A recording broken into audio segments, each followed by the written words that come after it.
क्या आपने कभी सोचा है कि अगर एक दिन अचानक आसमान से पानी की बजाय मकड़ियों की बारिश शुरू हो जाए तो क्या होगा। तस्वुर करें, आसमान साफ हो, बादल ना हो, लेकिन अचानक फिजा में सफ़ेद सफ़ेद धागे फैलने लगें। फिर वो धागे ज़मीन पर गिरना शुरू हो जाएं और आपको एहसास हो कि ये आम बारिश नहीं है, ये मकड़ियों की बारिश है। हज़ारों नन्ही मकड़ियाँ हवा में तैरती हुई आपके इर्द गिर्द उतर रही हों, दरख्तों पर, गाड़ियों पर, कपड़ों पर, और हर जगह मकड़ियों की बारिश। लोग आसमान की तरफ देख रहे हैं, किसी को यकीन नहीं आ रहा, क्या ये वाकई ही मकड़ियों की बारिश हो सकती है या इसके पीछे कोई साइंसी राज छुपा है। आज हम इसी हैरान कुन हकीकत का पर्दा उठाएंगे। जोन टीवी की वीडियोस में एक बार फिर से खुशामदीद।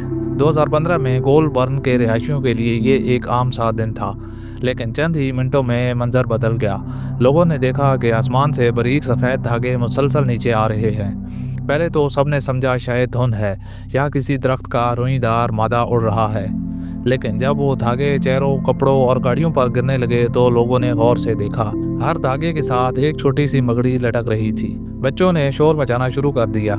कुछ लोग घबरा कर घरों के अंदर चले गए, कुछ मोबाइल निकाल कर वीडियो बनाने लगे।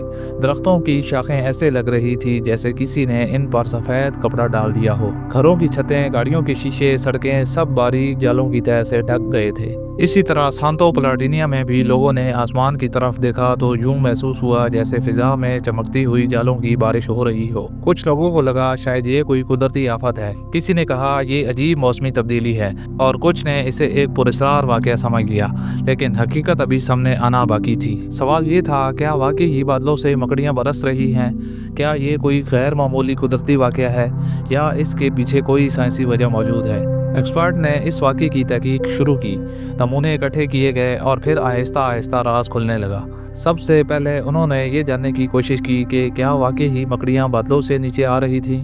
तहकीक के दौरान मकड़ियों के नमूने इकट्ठे किए गए, इनकी इकसाम चेक की गई, इनके वज़न और साइज़ का तजिया किया गया, और एक अहम बात सामने आई। ये ज़्यादातर बहुत छोटी और हल्की मकड़ियाँ थीं, ऐसी मकड़ियाँ जो हवा के साथ आसानी से सफ़र कर सकती हैं। साइंसदानों ने बताया कि ये कोई कुदरती आफत नहीं थी, ना ही कोई पुरस्कार या गैर मामूली वाकया, बल्कि ये एक मारूफ साइंसी अमल था जिसे बलूनिंग कहा जाता है। ये दरअसल मकड़ियों की इज्तिमाई हिजरत का तरीका है।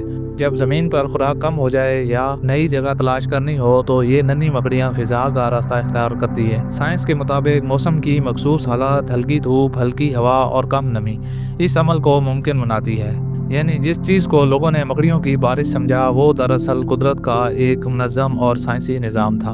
अब असल सवाल ये है, ये मकड़ियाँ हवा में उड़ती कैसे हैं? छोटी मकड़ियाँ किसी ऊंची जगह पर चढ़ती हैं, फिर वो अपने जिस्म से नहायत बारीक रेशम के धागे हवा में छोड़ती हैं। जब हवा मुनासिब रफ्तार पकड़ती है तो ये हल्की रेशमी धागे मकड़ियों को ऊपर उठा लेते हैं। यूं वो फिजा में तैरने लगती हैं, कभी चंद मीटर और कभी कई किलोमीटर तक। कुछ तहकीकात के मुताबिक मकड़ियाँ ज़मीन के बरकी मैदान को भी महसूस कर सकती हैं, जो उन्हें ऊपर उठने में मदद देता है। तो अगली बार अगर आप देखें कि आसमान से सफ़ेद धागे गिर रहे हैं तो घबराएं नहीं। हो सकता है वो कुदरत का एक हैरान कुन निज़ाम हो जो अपनी जगह बदल रहा हो। क्या आप इस मंजर को देखकर खौफज़दा होंगे या इसे कुदरत का कमाल समझेंगे? और ऐसी ही हैरान कुन सच्चे वाक़यात के लिए चैनल को सब्सक्राइब करें।